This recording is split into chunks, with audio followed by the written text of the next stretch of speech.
Jillavani news కి స్వాగతం. Bulletin ముందుగా హెడ్లైన్స్ చూద్దాం. పోలవరం ప్రాజెక్టు నిర్మాణ పనులకు పరిశీలించిన ముఖ్యమంత్రి ఒక వ్యక్తి రాష్ట్రానికి శాపంలా ఎలా మారాడనే దానికి పోలవరం ఉదాహరణని స్పష్టం చేసిన చంద్రబాబు.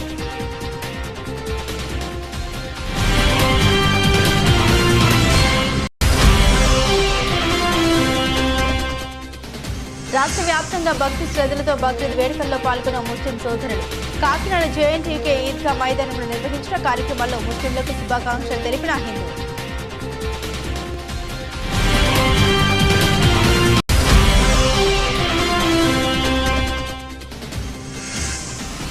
ప్రభుత్వ ఆస్తుల్ని జగన్ కు ఎలా అంటగడతారని ప్రశ్నించిన మాజీ మంత్రి గుడివాడ.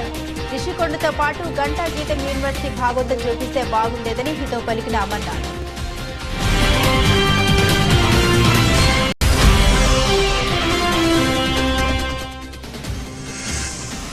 హోంమంత్రి అనితను ఎమ్మెల్యే కొనతలను సత్కరించిన ఎస్టీ గ్రూప్ అధినేత జనసేన నాయకులు కాంగ్రెస్ల.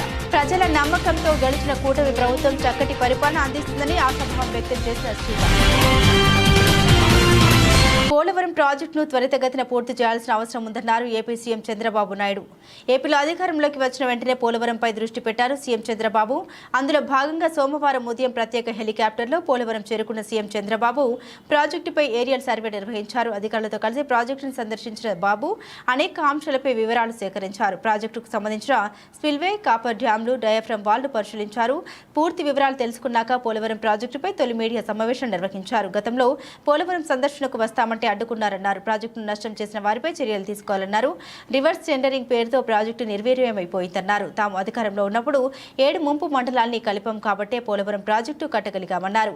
2014లో ఏపీకి తొలిసారి ముఖ్యమంత్రిగా ప్రమాణ స్వీకారం చేసే కంటే ముందే 7 మండలాన్ని కలపాలని కేంద్రంపై ఒత్తిడి తెచ్చామని గుర్తు చేశారు. ఇప్పటి వరకు 31 సార్లు పోలవరాన్ని సందర్శించామన్నారు. తాను పడ్డ కష్టాన్ని గత ప్రభుత్వం బూడిదలో పోసిందని ఆరోపించారు.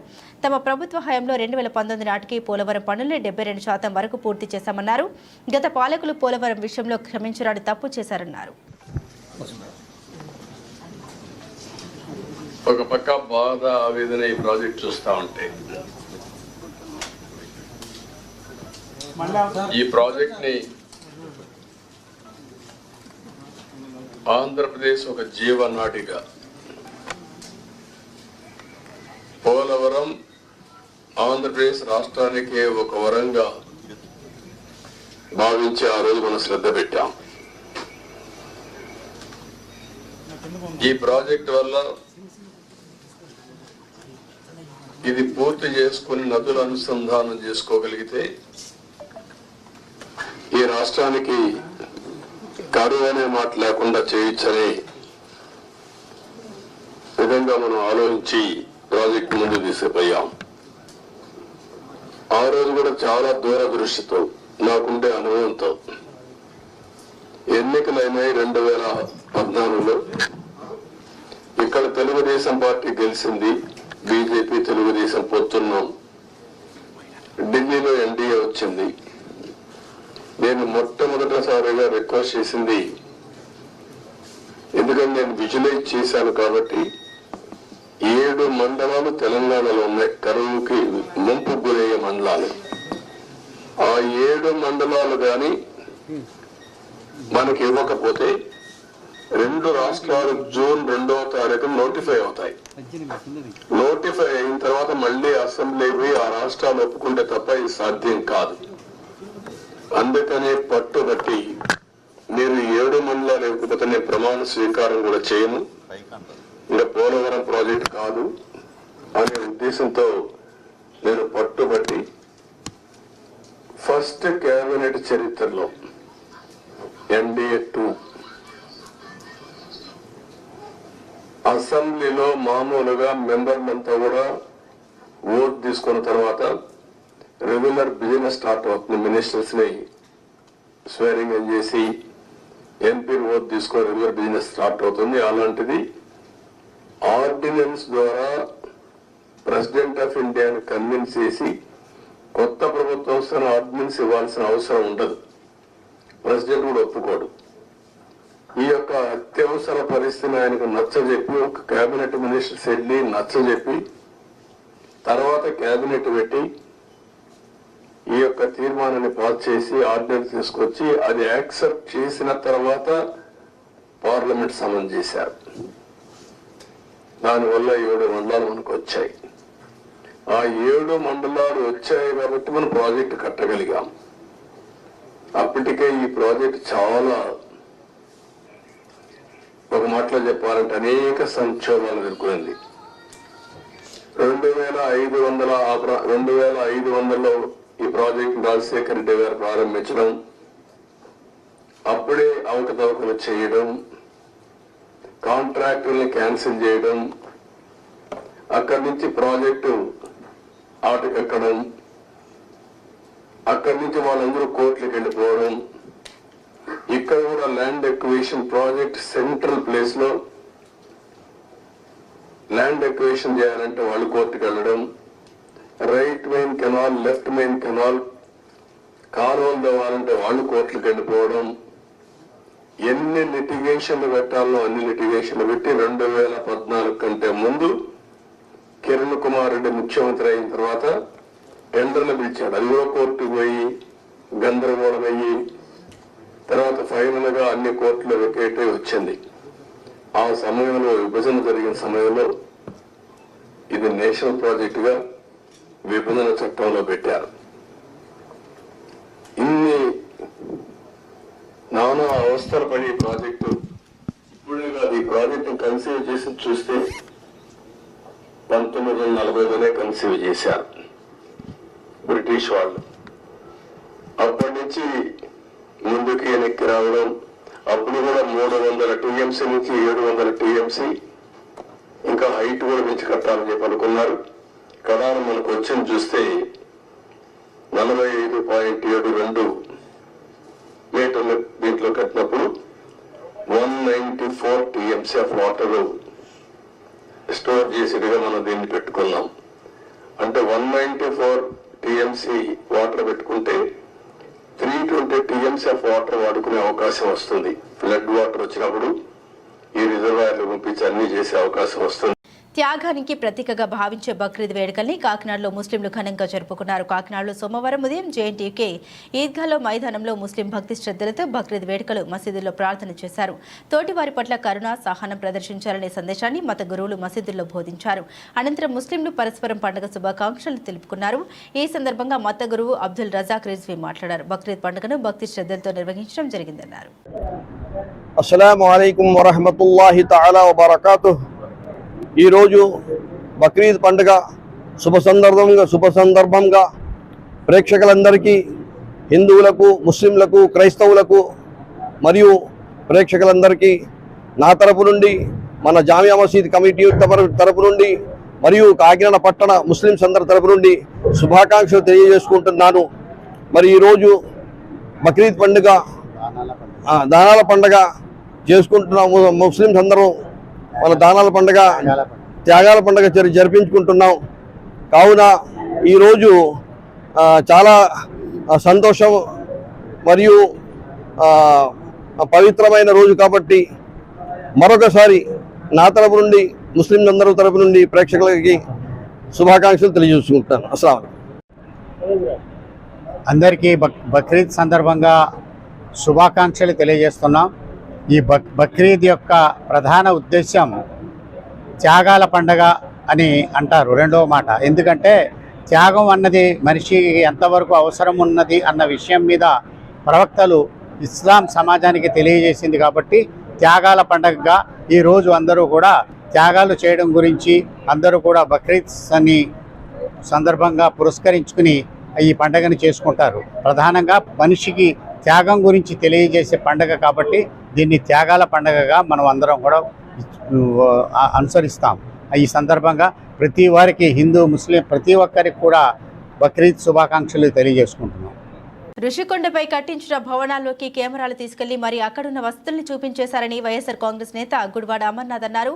పర్యాటక శాఖ అభివృద్ధిలో భాగంగా ఋషికొండపై భవనాలు కట్టిస్తే అవన్నీ జగన్మోహన్ రెడ్డి సొంత ఇల్లు అన్నట్లు తప్పుడు ప్రచారం చేస్తూ ఉన్నారని తెలుగుదేశం పార్టీపై ఆయన ఆగ్రహం వ్యక్తం చేశారు. అవన్నీ రేపు రాష్ట్రానికి ఎవరైనా ముఖ్య అతిథులు వస్తే ఉండేందుకు నిర్మించడమని, ప్రధాని కానీ రాష్ట్రపతి కానీ ఇతర రాష్ట్రాల ముఖ్యమంత్రులు కానీ ఇలా ఎవరైనా పెద్దవాళ్లు వస్తే అక్కడ నివసించేందుకు వీలుగా కట్టించాం, కానీ జగన్ నివసించేందుకు కట్టించినవి కాదని అమర్నాథ్ అన్నారు. ఇలా భవనాల లోపల ఏమున్నాయో చూపించేస్తే రేపు ప్రధాని కానీ ఇంకెవరైనా వీఐపీ కానీ వస్తే వారికి భద్రతా లోపాలు ఉండవా అని ప్రశ్నించారు. భవనం లోపల ఏమున్నాయో చూపించినట్లయితే తమ పార్టీ అధికారంలో ఉన్నప్పుడు తాము చేసిన మంచి పనుల్ని కూడా చూపించాల్సిందని, ఋషికొండ ఎదురుగా ఉన్న గీతం కాలేజీలో జరిగిన అక్రమ కట్టడాల్ని కూడా చూపించాల్సిందని అమర్నాథ్ అభిప్రాయపడ్డారు. రాష్ట్ర ప్రజల్ని ఏమార్చేటువంటి ప్రయత్నం నిన్నటి నుంచి జరుగుతున్నటువంటి సందర్భాలు మనం చూస్తూ ఉన్నాం. స్థానిక శాసనసభ్యులు చాలామంది వారి కార్యకర్తల్ని, అలాగే చాలామంది మీడియా సహచరుల్ని అందరినీ కూడా వారిని అందరినీ కూడా లోపలికి తీసుకొని వెళ్ళి చేసినటువంటి ప్రచారం, తర్వాత జరిగినటువంటి దుష్ప్రచారం, ఇవన్నీ కూడా ఒక్కసారి ప్రజల్ని ఆలోచించేయమని చెప్పి కోరుతా ఉన్నాం. ఋషికొండ మీద గడిచినటువంటి 3-4 సంవత్సరాలుగా ఏ రకంగా దుష్ప్రచారం చేస్తూ ఉన్నారో, దాని మీద ఎన్ని రకాలుగా అడ్డంకులు సృష్టించాలనేటువంటి కార్యక్రమాలు చేశారు అనేటువంటిది మనం అనేక సందర్భాలు చూసాం. అనేక కోర్టులకు వెళ్ళారు, అనేక పర్యావరణానికి సంబంధించినటువంటి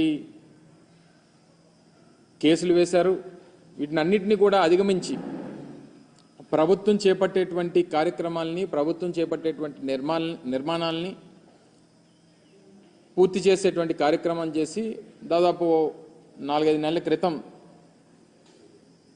వాటిని ముహూర్తానికి సంబంధించి మంచి రోజు అని చెప్పి వాటిని ప్రారంభించేటువంటి కార్యక్రమాన్ని కూడా ఆ రోజు మేము చేయడం జరిగింది. అయితే ఇప్పుడు చేస్తున్నటువంటి దుష్ప్రచారం అంతా కూడా అదేవో సొంత భవనాల్లాగా, ఈరోజు ప్రభుత్వం వారు ఉన్నారు, ప్రభుత్వంలో వారు ఉన్నటువంటి సందర్భాలు, ప్రభుత్వం దాన్ని ఏ రకంగా ఉపయోగించుకోవాలనేటువంటిది చూడడం మానేసి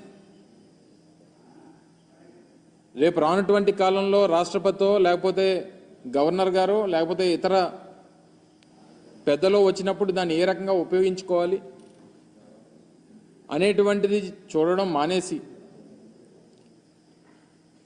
దాన్ని ఇంకా జగన్మోహన్ రెడ్డి గారు ఇల్లులాగే చిత్రీకరించేటువంటి ప్రయత్నం చేయడం అనేటువంటిది సమంజసం కాదు. దాన్ని తీవ్రంగా ఖండిస్తూ ఉన్నాం. ముఖ్యంగా జగన్మోహన్ రెడ్డి గారు మేము అధికారంలో ఉన్నప్పుడు విశాఖపట్నాన్ని ఎగ్జిక్యూటివ్ క్యాపిటల్గా చేయాలనేటువంటి ఒక పాలసీని మేము తీసుకోవడం, దానికి అనేక రకాలైనటువంటి అడ్డంకులు సృష్టించేటువంటి కార్యక్రమం చేశారు. మళ్ళీ అధికారంలోకి వస్తే ఇక్కడి నుంచి పరిపాలన మొదలు పెట్టాలనేటువంటి ఒక నిర్ణయాన్ని ఆ రోజు జగన్మోహన్ రెడ్డి గారు ప్రకటించడం జరిగింది. సరే, ఎన్నికల్లో వచ్చినటువంటి ఫలితాలు దాన్ని ప్రజాస్వామ్యంగా అంగీకరించి వారికి అధికారం వచ్చింది. సరే, వారు ఇప్పుడు నిర్ణయం తీసుకున్నారు, నిర్ణయం తీసుకున్న దాని ప్రకారం వారు చేసుకుంటారు. విశాఖపట్నం అనేటువంటిది ఉమ్మడి రాష్ట్రం ఉన్నప్పటి నుండి, హైదరాబాద్ రాజధానిగా ఉమ్మడి రాష్ట్రానికి ఉన్నప్పటి నుంచి రెండో అతిపెద్ద నగరంగా అభివృద్ధి చెందినటువంటి ప్రాంతం విశాఖపట్నం. దానికి సంబంధించి గతంలో మేము ప్రభుత్వంలో ఉన్నప్పుడు ఒక స్టేట్ గెస్ట్ హౌస్ మన భీమిలి రోడ్లో దగ్గర నిర్మాణం చేయాలని చెప్పి నిర్ణయం తీసుకున్నప్పుడు కూడా దాని మీద కూడా కోర్టులో కేసులు వేసి దాన్ని అడ్డుకునేటువంటి ప్రయత్నం చేశారు. జగన్మోహన్ రెడ్డి గారు విశాఖపట్నానికి రాజధానిగా ప్రకటన చేసిన తర్వాత ఆ నిర్ణయంతో ముందుకు వెళ్ళాలనేటువంటి ఆలోచన చేసినప్పుడు దాని మీద ఒక కమిటీ మేము ఆ రోజు ముఖ్యమైనటువంటి ఐఏఎస్ అధికారులందరినీ, సీనియర్ ఐఏఎస్ అధికారులతో ఒక కమిటీ వేయడం, వారు కూడా దానికి సంబంధించి ఈ భవనం అయితే బాగుంటుందన్నటువంటి అభిప్రాయాన్ని తెలియజేయడం, సబ్సిక్వెంట్గా వచ్చినటువంటి రాజకీయ పరిణామాలు, ఎన్నికల ఫలితాలు, ప్రజలు తీసుకున్నటువంటి నిర్ణయాలు, ఇవన్నీ కూడా చూసిన తర్వాత ఇప్పుడు దాన్ని ఏ రకంగా ఉపయోగించుకోవాలనేటువంటిది ఇప్పుడు ఉన్నటువంటి ప్రభుత్వం ఆలోచన చేయాలి తప్ప ఇంకా తీసుకుని వచ్చి జగన్మోహన్ రెడ్డి గారి మీద వైఎస్ఆర్ కాంగ్రెస్ పార్టీ మీద బురద జల్లడం అనేటువంటిది ఎంతవరకు సమంజసం అనేటువంటిది వారు ఆలోచన చేయాలి. హోంమంత్రి అనితను ఎమ్మెల్యే కొనతల రామకృష్ణను ఘనంగా సత్కరించారు. ఎస్డీ గ్రూప్ అధినేత జనసేన నాయకులు కాంటేకుల శ్రీరామ్. అనకాపల్లి నుండి సార్వత్రిక ఎన్నికల్లో భారీ మెజార్టీతో గెలిచిన అనకాపల్లి ఎమ్మెల్యే కొనతల రామకృష్ణను పాయకరావుపేట నియోజకవర్గం నుండి ఎమ్మెల్యేగా ఎన్నికై ఆంధ్రప్రదేశ్ రాష్ట్ర హోంశాఖ మంత్రిగా బాధ్యతలు స్వీకరించి మొట్టమొదటిసారిగా అనకాపల్లి జనసేన కార్యాలయానికి విచ్చేసిన వంగలపూడి అనితను ఘనంగా సత్కరించారు. ప్రముఖ సంఘ సేవకులు ఎస్డీ గ్రూప్ అధినేత కాంటేకుల శ్రీరామ్, అలాగే అనకాపల్లి తెలుగుదేశం పార్టీ ఇన్ఛార్జి పీల గోవింద సత్యనారాయణను కాంటేకుల శ్రీరామ్ ఘనంగా సత్కరించారు. ఈ సందర్భంగా వారు మాట్లాడారు. ప్రజలు ఎంతో నమ్మకంతో తమను గెలిపించారని, వారి నమ్మకాన్ని వమ్ము చేయకుండా బాధ్యతతో విధులు నిర్వర్తించి సేవలు అందిస్తామన్నారు. ఈ కార్యక్రమంలో జనసేన, టీడీపీ, బీజేపీ నాయకులు పాల్గొన్నారు.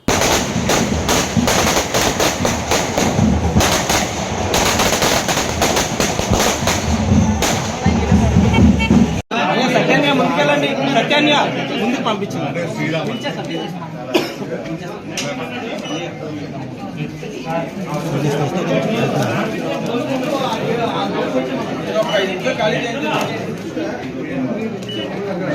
సత్యాన్ని ముందుకెళ్ళండి. సత్యాన్ని ముందుకు పంపించారు.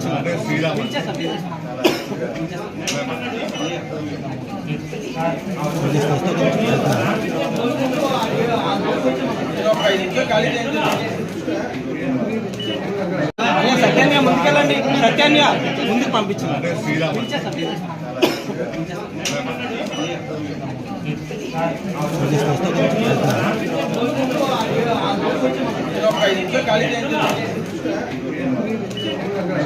సత్యాన్ని ముందుకెళ్ళండి. సత్యాన్ని ముందుకు పంపించారు.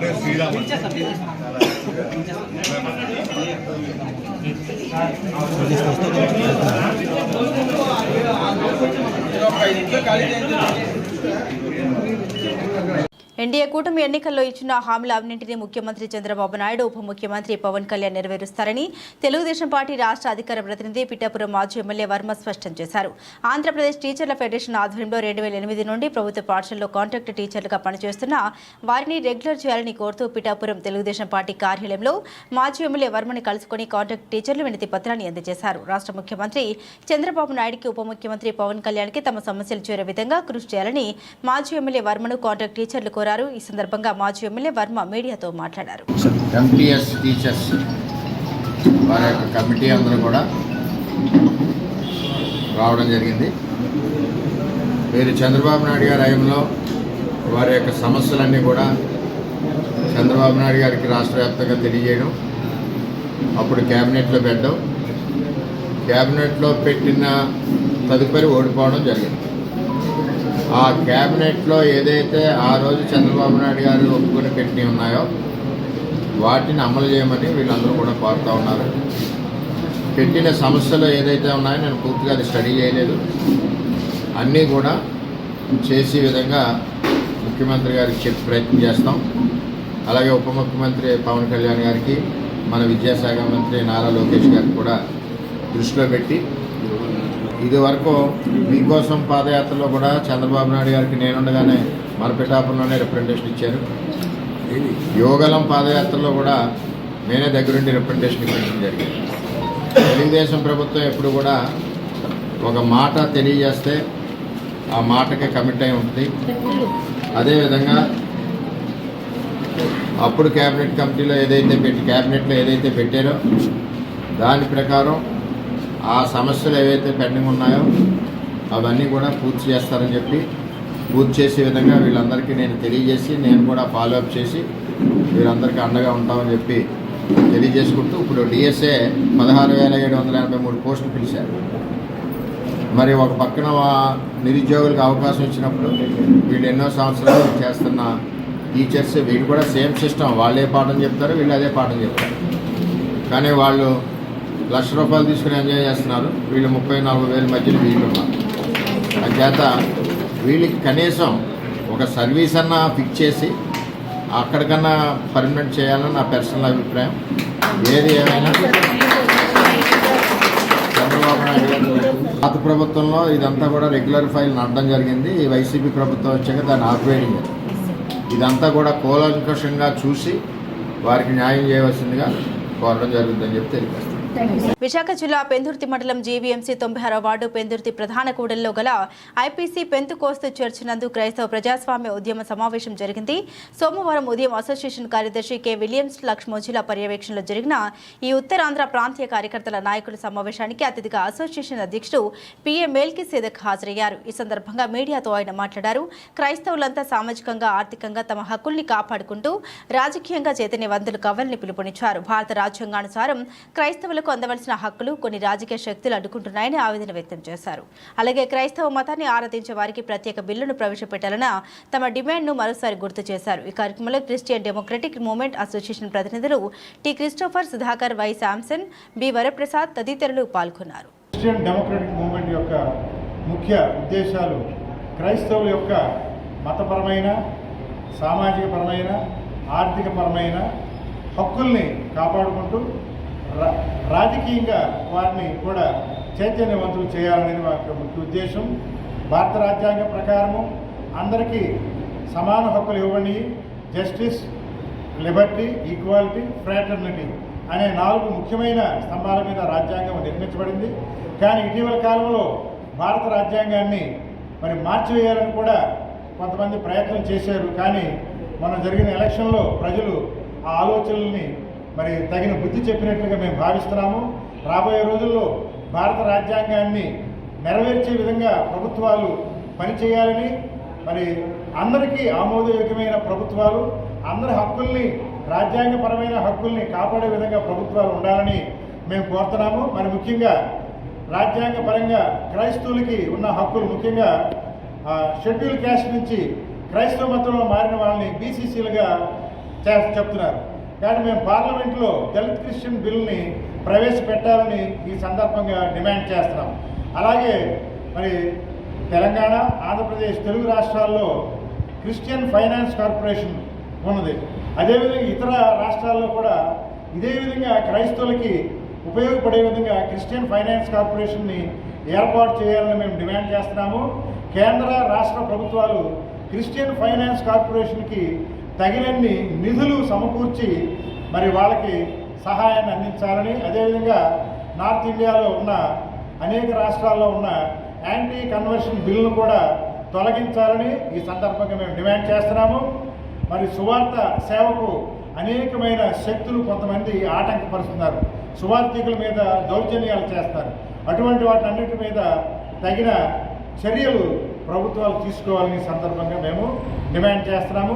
గడిచిన సార్వత్రిక ఎన్నికల్లో ఊహించని రీతిలో టీడీపీ విజయం సాధించిన సందర్భంగా కంచుకచర్ల మండల టీడీపీ అధ్యక్షుడు కోగంటి బాబు అలియా సత్యనారాయణ గండేపల్లి గ్రామంలో విజయోత్సవ సంబరాల్లో భాగంగా ముందుగా కేక్ కట్ చేసి ప్రారంభించారు. అనంతరం కోగంటి బాబు మాట్లాడుతూ ప్రజలు మనకి ఇచ్చిన ఈ విజయం బాధ్యతను మరింత పెంచుందని, ఎవరు కూడా శాంతి భద్రతకు విఘాతం కలిగించరాదని, ప్రతి ఒక్కరూ బాధ్యత వహించాలని, ప్రజలతో మమేకం కావాలని కోరారు. ఈ కార్యక్రమంలో గండేపల్లి పార్టీ అధ్యక్షులు, కార్యకర్తలు, అభిమానులు పాల్గొన్నారు. నర్సీపట్నం నియోజకవర్గం నాథవరం మండల టీడీపీ సీనియర్ నాయకులు ఎర్రా కాశీ విశ్వేశ్వరరావు ఆధ్వర్యంలో సింహాచలానికి పాదయాత్ర ప్రారంభించారు. ఎన్నికల ముందు కూటమి విజయోత్సవ సంబరాల్లో భాగంగా స్వామివారి దర్శనార్థం కాలినడకపై కూటమి కార్యకర్తలతో పాదయాత్ర నిర్వహించారు.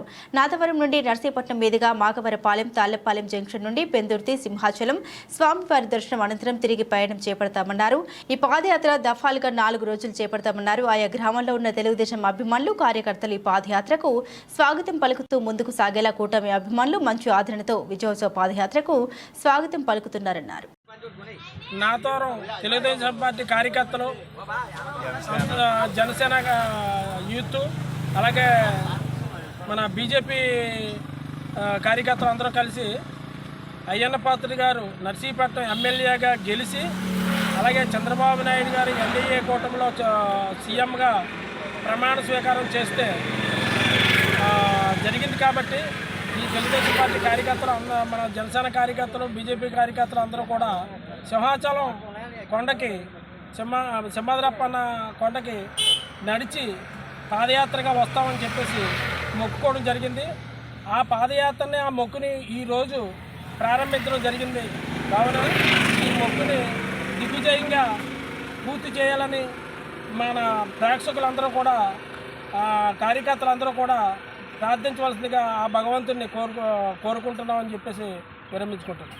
చిన్నముషిడివాడ బృందావనం రెసిడెన్స్ కాలనీలో నివాసం ఉంటున్న వృద్ధురాలు ఇంటిపై బిల్డర్ సతీష్ కుమార్ అన్యాయంగా దాడికి పాల్పడ్డారని కడగల మహాలక్ష్మి ఆరోపించారు. సోమవారం ఉదయం పెందుర్తి మండలం చిన్నముషిడివాడ గ్రామంలో ఆమె నివాసం ఉంటున్న అపార్ట్మెంట్ వద్ద ఏర్పాటు చేసిన విలేకరుల సమావేశంలో మహాలక్ష్మి మాట్లాడారు. 2010లో బ్యాంకు బహిరంగ వేలం ద్వారా గతంలో కొన్ని ఫ్లాట్స్ ఆమె కొనుక్కోవడం జరిగిందన్నారు. ఈ యొక్క బిల్డింగ్ నిర్మాణం కొరకు సుమారు 30 లక్షల రూపాయలు బిల్డర్ సత్యనారాయణకు అందించామని ఆమె తెలిపారు. బిల్డింగ్ ఏ బ్లాక్, బి బ్లాక్ లో 2 పెంట్ హౌస్లు ఆయన కట్టించి ఇవ్వడం జరిగిందన్నారు. అనంతరం ఆయన మరణించిన తర్వాత ఆళ్ల సతీష్ కుమార్ అనే వ్యక్తి బృందావనం పైన ఉన్న పెంట్ హౌస్ నాది అంటూ రాత్రి వేళలో కొంతమంది రౌడీ మూకలతో కలిసి తన ఇంటిపై దాడి చేస్తున్నారని, తమకు ప్రాణహాని ఉందని పెందుర్తి పోలీస్ స్టేషన్లో గతంలో ఆమె ఫిర్యాదు చేయడం జరిగిందన్నారు. ఈ అంశంపై ఎన్నిసార్లు ఫిర్యాదు చేసినా పోలీసులు పట్టించుకోవడం లేదని, ఇప్పటికైనా సంబంధిత అధికారులు విచారణ నిర్వహించి దోషుల్ని చట్ట ప్రకారం శిక్షించాలని పేర్కొన్నారు. లేకుంటే తాను న్యాయ పోరాటానికి దిగుతామని హెచ్చరించారు. నా పేరు కనక మహాలక్ష్మి అండి. ఈ చిన్నముసిడివాడ ఊరు బృందావన్ రెసిడెన్సీ కాలనీ. ఇక్కడ మేము బ్యాంకు వాళ్ళు, స్టేట్ బ్యాంక్ వాళ్ళు ఆక్షన్ వేసారండి 21 ఫ్లాట్స్. అందులో నేను ఒకటి తీసుకున్నాను, మా అక్కగారు, మా కుటుంబ సభ్యులు 4 తీసుకున్నాము. అలాగే కొత్త బిల్డర్ గారు సత్యనారాయణమూర్తి గారు 17 ఫ్లాట్స్ తీసుకున్నారండి. 2010లో బ్యాంకు వాళ్ళు ఆక్షన్ వేసారండి, తీసుకున్నాం. అదేమో ఆఫ్ కన్స్ట్రక్షన్ అండి. సత్యనారాయణమూర్తి గారు అన్నారు, నేను బిల్డర్ని కదమ్మా, మీకు కూడా కట్టిసి ఇచ్చేస్తాను, మీరు డబ్బులు ఇవ్వండి, నేను అన్ని ఆక్షన్లో అయిపోయింది నా డబ్బు అంతా అన్నారండి. ఎంత ఇచ్చారమ్మా? మేము 30 లక్షలు దప్పదప్పాలుగా అలా తీసుకున్నారండి మా దగ్గర, అక్క దగ్గర, నా దగ్గర, మా కుటుంబం అందించాం. అయితే మేము అడిగామండి చాలాసార్లు, మాకు డబ్బులు ఇవ్వండి, మాది ఏంటి కట్టడం లేదు సరిగ్గానే, మేము కట్టించుకుంటామంటే లేదమ్మా నేను ఇస్తానని అతను ఏం చేశారంటే పెంట్ హౌస్లు కట్టిశారండి. ఏ బ్లాక్, బి బ్లాక్లో 2000 అండి కట్టిసి మేము అడిగితే డబ్బులు లేదమ్మా ఈ పెంట్ హౌస్లు మరి నేను ఇచ్చుకోలేను అనేసి మా అక్క పేరున నా పేరున రాశారు. రాస్తే మీకు ఇంకా ఎటువంటి అబ్జెక్షన్ లేదు, ఇంకెవరు మీ జోలికి రారమ్మా, నేను మనస్ఫూర్తిగా అప్పు తీర్చలేదు కాబట్టి మీకు రాశాను అనేసి రాశారండి. అప్పటి నుండి మీ ఆధీనంలో ఉంటాయని చెప్పారనమాట. ఇతను ఈలోపు ఎవరు అండి కొత్త వ్యక్తి, నేను ఆళ్ళ సతీష్ని, నేను బిల్డర్ని అనేసి ప్రతిసారి వచ్చి రాత్రప్పుడు వచ్చి ఆడవాళ్ళని చూడకుండా, పిల్లలని చూడకుండా బెదిరించి రౌడీ షీట్ని తీసుకొస్తున్నాడండి. ఏంటి ఈ సత్యనారాయణమూర్తి గారు దగ్గర సంవత్సరం అవుతుందండి చనిపోయారు. అతను చనిపోయిన తర్వాత నుండే ఇతను ఎంటర్ అయ్యాడండి. ఎంటర్ అయ్యి ఇలాగా హెరాస్మెంట్ చేస్తున్నాడు అనమాట. ఎవరు నువ్వంటే, నేను పాత బిల్డర్ని, మీకు ఏ హక్కు లేదు, ఇక్కడ ఈ ప్లాట్స్ అన్నీ నేనే అమ్మాను మీకు, మీరు ఇక్కడ ఓపెన్ ప్లేసులు తిరగడం కానీ మెట్లు దిగడం కానీ మీకు హక్కు లేదు అనేసి బెదిరించి రౌడీ షీట్ని తీసుకొచ్చి బాధ పెడుతున్నాడండి. మేము అడుగుతుంటే మా మీద కలబడ్డారు కూడా. అయితే పోలీస్ స్టేషన్లో కంప్లైంట్ ఇచ్చామండి. తర్వాత సార్ పిలిచారు, సిఏ సారు, అయినా రాలేదండి వాళ్ళు ఫస్ట్ టైము. రాకపోతే మేము స్పందనలోని ఎస్పీ గారికి ఇచ్చాము, తర్వాత కలెక్టర్ గారికి ఇచ్చామండి. జగన్ అన్నది ఉంది కదండి, ఆ స్పందన కూడా 3 ఇచ్చాం. ఇచ్చిన తర్వాత అప్పుడు వెంటనే యాక్షన్ తీసుకుంటే సిఐ గారు పిలిచారండి. పిలిచి వాళ్ళని పిలిచారు, వచ్చారు, అడిగారనమాట. అడిగితే లేదు సార్ నాది ఎలాగలగానంటే, నీకేం హక్కు ఉంది, అది పక్కాగా కాగితాలు ఉన్నాయి, డాక్యుమెంట్స్ అవి నేను అన్ని చూశాను, నీకు ఎలాంటి ఇది లేదు, వాళ్ళు బ్యాంక్ ద్వారా కొనుక్కున్నారు. ప్రస్తుతం రౌడీ షీట్లని వచ్చి 4 రోజుల నుంచి వచ్చేలాగా మొన్న కూడా అప్పుడు ఇచ్చామండి. మొన్న 13వ తేదీ లక్షవారం కూడా వచ్చారనమాట. వచ్చి ఎవరు లేని టైంలో చూసి ఎక్కిపోయి 3 రౌడీ షీట్లను తీసుకొచ్చారు. ఎక్కిపోయి గొంతులతో సహా తలుపులు లాగేశారండి. అది కాక మళ్ళీ ఇగోండి కరెంట్ వైర్లు అవన్నీ మీరు చూశారు కదా, అవన్నీ పడి ఉన్నాయి కిందని.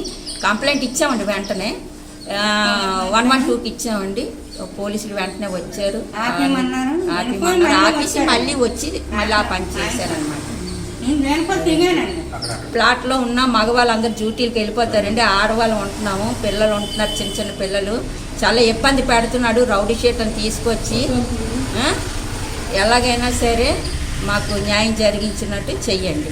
అది ఉప ముఖ్యమంత్రి పీఠాపురం నియోజకవర్గ ఎమ్మెల్యే కొణితెల పవన్ కళ్యాణ్ నేతృత్వంలో పీఠాపురం నియోజకవర్గం భారతదేశంలోని ఆదర్శవంతమైన నియోజకవర్గంగా అభివృద్ధి చెందుతుందని పీఠాపురం నియోజకవర్గ జనసేన పార్టీ నాయకుడు డాక్టర్ పిల్లా శ్రీధర్ తెలియజేశారు. ఎన్టీఏ కూటమి అధికారం చేపట్టడం, అదేవిధంగా పీఠాపురం నియోజకవర్గంలో కొణితెల పవన్ కళ్యాణ్ అత్యంత మెజారిటీతో గెలుపొందడం పురస్కరించుకుని పీఠాపురం మండలం కందరాడ గ్రామంలో జనసేన పార్టీ నాయకులు డాక్టర్ పిల్లా శ్రీధర్, పిల్లా శివశంకర్ నేతృత్వంలో జనసేన పార్టీ నాయకులు, కార్యకర్తలు, అభిమానులు, గ్రామ ప్రజలు సంబరాలు జరుపుకున్నారు. ఈ సందర్భంగా స్థానిక జనసేన పార్టీ నాయకులు, కార్యకర్తలు డాక్టర్ పిల్ల శ్రీధర్ ని, పిల్ల శివశంకర్ ను ఘనంగా సన్మానించారు.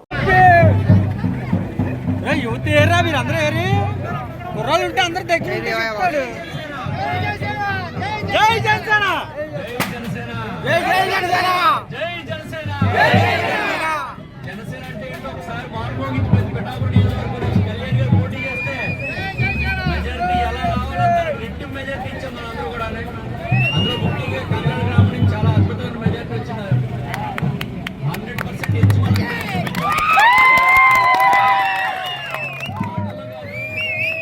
చేతల్లో జనసేన అంటే చూపించింది కర్ణాటక. అదేవిధంగా రాష్ట్రంలోనే పీఠాపురం నియోజకవర్గం ఒక ప్రత్యేకమైన ఒక మార్క్ రాజకీయం చేసి పవన్ కళ్యాణ్ గారిని అత్యధిక మెజార్టీతో మన అసెంబ్లీలో కూర్చోబెట్టాం.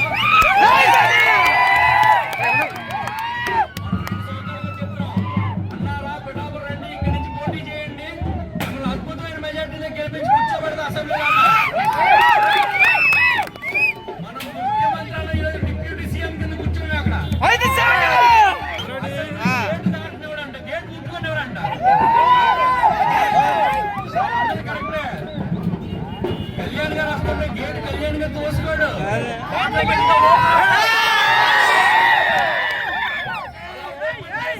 పీఠాపురం నియోజకవర్గం చేసింది.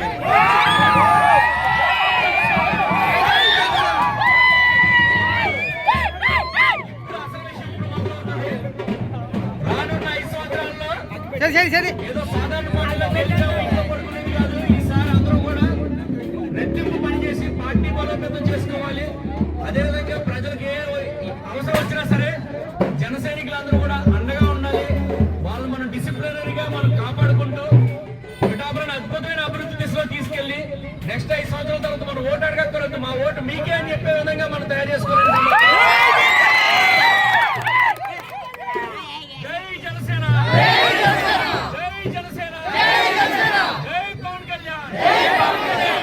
కాకినాడ జిల్లా ఆనపర్తి నియోజకవర్గం పెదపూడి మండలం పైన గ్రామం శ్రీ భద్రకాళి సమేత వీరభద్రస్వామి వారి ఆలయం శిథిలావస్థకు చేరుకుంది. భక్తులు వెంకటరమణ మాట్లాడుతూ ఆలయంలోకి వస్తే కాళ్ళు కడుక్కోవడానికి కుళాయిలు ఉన్నాయి కానీ నీళ్లు రావు, బావి ఉంది కానీ పరిశుభ్రత లేదు. గతంలో తుఫానుకు ధ్వజస్తంభం పడిపోయినా పట్టించుకునే నాదుడే లేరు. గుడి ప్రాంగణంలో గోడలు ఎప్పుడు పడిపోతాయా తెలియదు. చుట్టూ చెత్త చెదరంతో వర్షాకాలం వచ్చిందంటే మోకాల్లోతు వస్తుంది. అలాగైనా భక్తులు స్వామివారిని దర్శించుకుంటున్నారు. వర్షపు నీరు గుడి ప్రాంగణంలో నిల్వ ఉండి నీళ్లు ఎటుపోవడానికి సదుపాయం లేక నీళ్లు నిలిచిపోయి చెడు వాసన వస్తుందని భక్తులు ఆవేదన వ్యక్తం చెందుతున్నారు.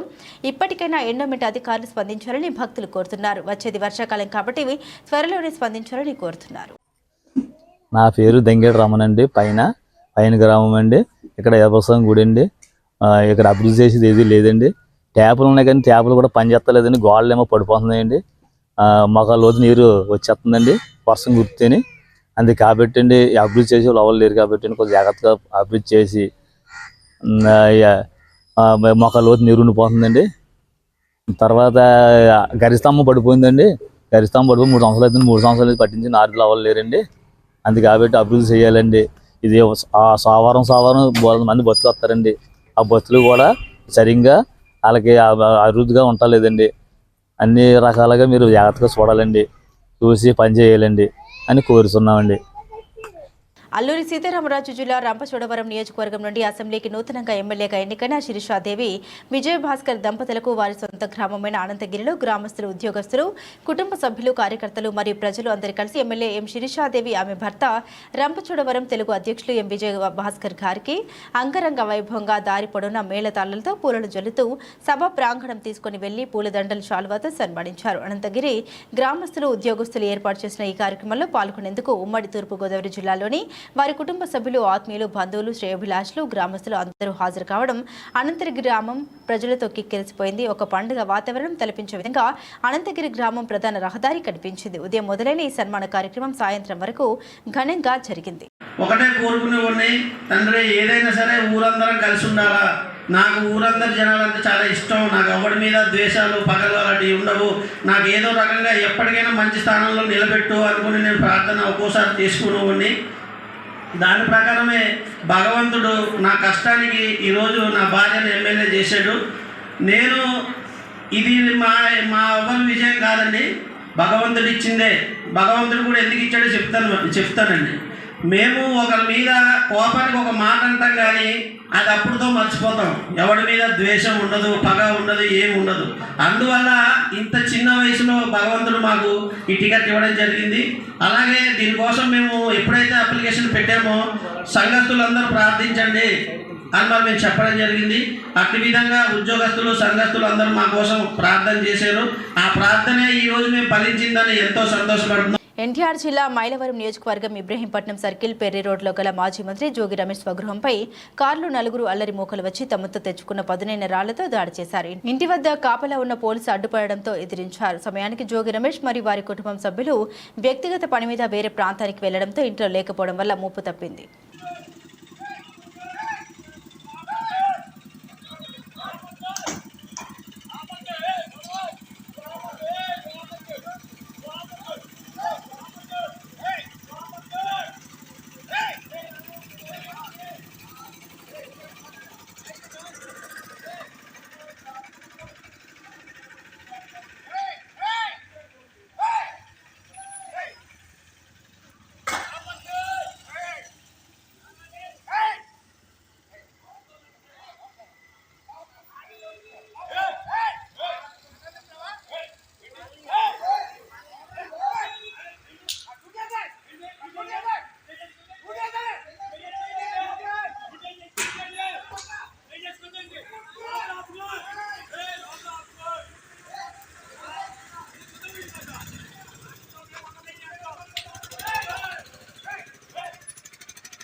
బులెటిన్ ముగించే ముందు హెడ్లైన్స్ మరోసారి.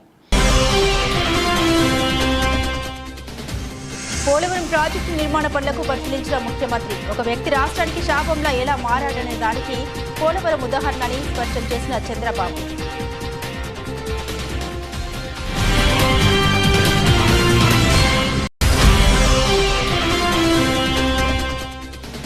రాష్ట్ర వ్యాప్తంగా భక్తి శ్రద్ధలతో బక్రీద్ వేడుకల్లో పాల్గొన్న ముస్లిం సోదరులు. కాకినాడ జేఎన్టీయూకే ఈద్గా మైదానంలో నిర్వహించిన కార్యక్రమాల్లో ముస్లింలకు శుభాకాంక్షలు తెలిపిన హిందూ.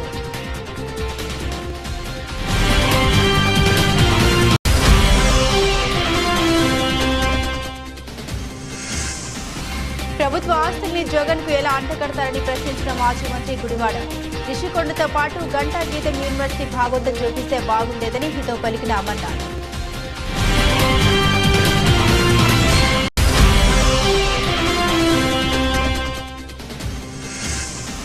హోంమంత్రి అనితను ఎమ్మెల్యే గుణతలను సత్కరించిన ఎస్టీ గ్రూప్ అధినేత జనసేన నాయకులు కాంగ్రెస్ల. ప్రజల నమ్మకంతో గెలిచిన కూటమి ప్రభుత్వం చక్కటి పరిపాలన అందిస్తుందని ఆశాభావం వ్యక్తం చేసిన శ్రీరామ్. ఇవి బులెటిన్ అప్డేట్స్. మరిన్ని అప్డేట్స్ కోసం చూస్తూనే ఉండండి జిల్లా వారి న్యూస్.